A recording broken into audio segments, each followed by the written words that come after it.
On entend parfois dire que l'homme descend du singe. Qu'en est-il réellement ?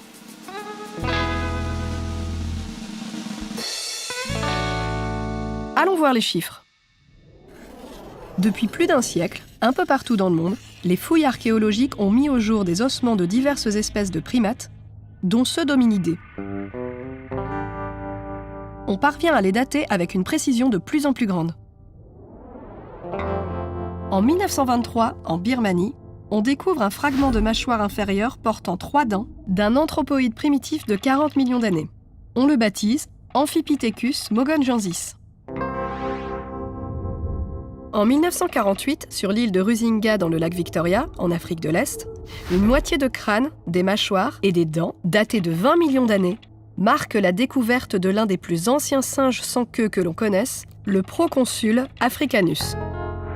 En 1956, des restes de Dryopithecus fontani, à Saint-Gaudens en France, sont datés de 12,5 millions d'années.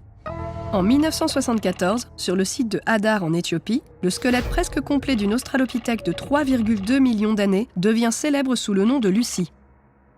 Un autre hominidé, vieux de 7 millions d'années, dont les restes ont été retrouvés au Tchad en 2001, accédera à la même célébrité sous le nom de Toumaï.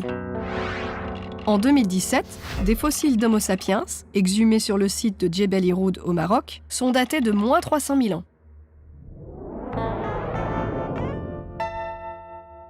Ces restes archéologiques prennent place dans une chronologie qui s'étend sur plusieurs dizaines de millions d'années. Leur analyse morphologique, ainsi que les comparaisons génétiques entre l'homme actuel, les grands singes modernes et certains fossiles, ont permis de reconstituer l'arbre généalogique des primates. On peut y lire les principales divergences entre les différentes lignées de grands singes.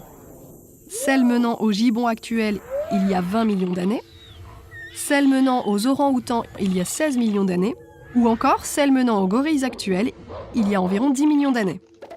On peut y voir également que le dernier ancêtre commun entre la lignée humaine et la lignée des bonobos et des chimpanzés, avec qui nous partageons aujourd'hui 98,5% de nos gènes, remonterait à environ 8 millions d'années. Dans cette généalogie, il est parfois difficile de déterminer qui est homme et qui est singe. Mais il est en tout cas inexact de dire que l'homme descend du singe. Il est bien plus juste de constater simplement que l'homme actuel et les singes modernes ont un ancêtre commun.